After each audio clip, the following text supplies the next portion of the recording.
Politics में कहा जाता है कि असली लड़ाई मैदान में ही नहीं, दिमाग में भी जीती जाती है। और ये नेता जो मन से हार मान लेता है, समझिए खेल वहीं खत्म हो जाती है। लेकिन अगर कोई नेता चुनाव से पहले ही खुलेआम कह दे कि हम हार रहे हैं, तो फिर सवाल सिर्फ हार और जीत का नहीं रहता, पूरा नैरेटिव बदल जाता है और उस पार्टी में अफरा तफरी भी मच जाती है।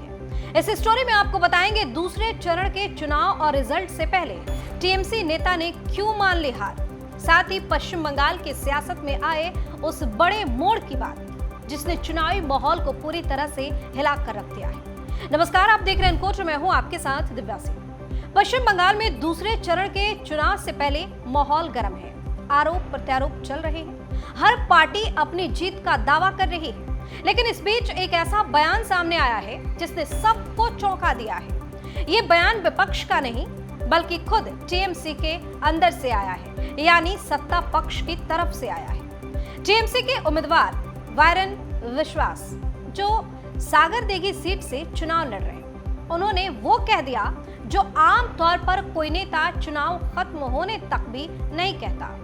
वायरन विश्वास ने साफ साफ कहा है कि वो चुनाव हार रहे हैं और सिर्फ वो ही नहीं, उनकी पार्टी के कई और उम्मीदवार भी चुनाव हार रहे हैं। अब जरा सोचिए, जिस पार्टी ने पिछले चुनाव में इस इलाके में लगभग क्लीन स्वीप किया हो, जहां 22 में से 20 सीटें टीएमसी के पास रही हो, जहां वोट शेयर 50% से ज्यादा रहा हो, वहां का मौजूदा विधायक खुद अपनी हार की भविष्यवाणी कर रहा है।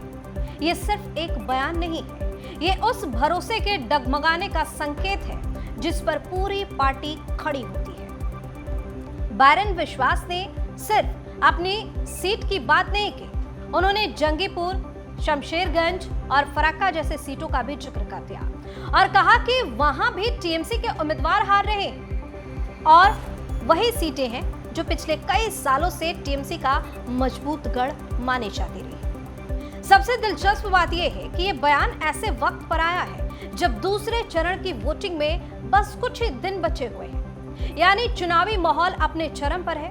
हर पार्टी अपने कार्यकर्ताओं का मनोबल बढ़ाने में लगी है और ठीक उसी वक्त अपनी ही पार्टी का नेता कह रहा है कि हम चुनाव हार रहे हैं। राजनीति में शब्द सिर्फ शब्द नहीं होते, उनका असर सीधा जमीन पर दिखता है। एक बयान कार्यकर्ताओं का जोश गिरा सकता है, वोटरों का मूड भी बदल सकता है और कई बार पूरा चुनावी रुख ही पलट सकता है।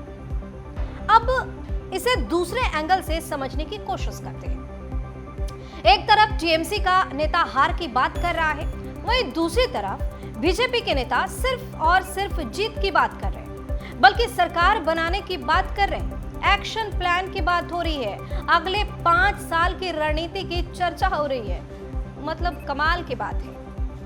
जीत हार होना तो बात की बात है, कॉन्फिडेंस लेवल देखिए बीजेपी का, जो हमेशा आपको हाई देखने को मिलेगा। यानी एक तरफ आत्मविश्वास का ग्राफ ऊपर जा रहा है और दूसरी तरफ सवाल खड़े हो रहे हैं कि क्या टीएमसी के अंदर सब कुछ ठीक है?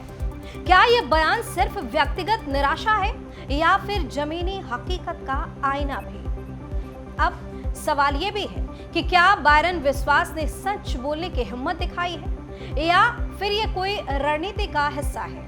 क्योंकि कई बार राजनीति में ऐसे बयान भी सोची समझी चाल का हिस्सा होते हैं ताकि सहानुभूति मिल सके या फिर विरोधी को भ्रम में डाला जा सके। लेकिन अगर इसे सीधे सीधे लिया जाए तो ये बयान टीएमसी के लिए अलार्म बेल की तरह है, खासकर तब जब दूसरे चरण में उन्हीं इलाकों में वोटिंग होनी है जहां टीएमसी का दबदबा रहा है। अब देखना यह होगा कि आने वाले दिनों में टीएमसी इस डैमेज कंट्रोल को कैसे संभालती है।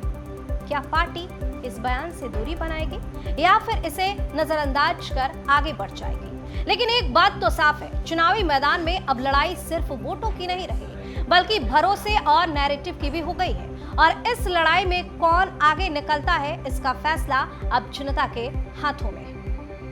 आप अपनी राय हमें कमेंट करके जो बताइए। चैनल को सब्सक्राइब कीजिए, वीडियो को लाइक और शेयर जरूर करें। बहुत बहुत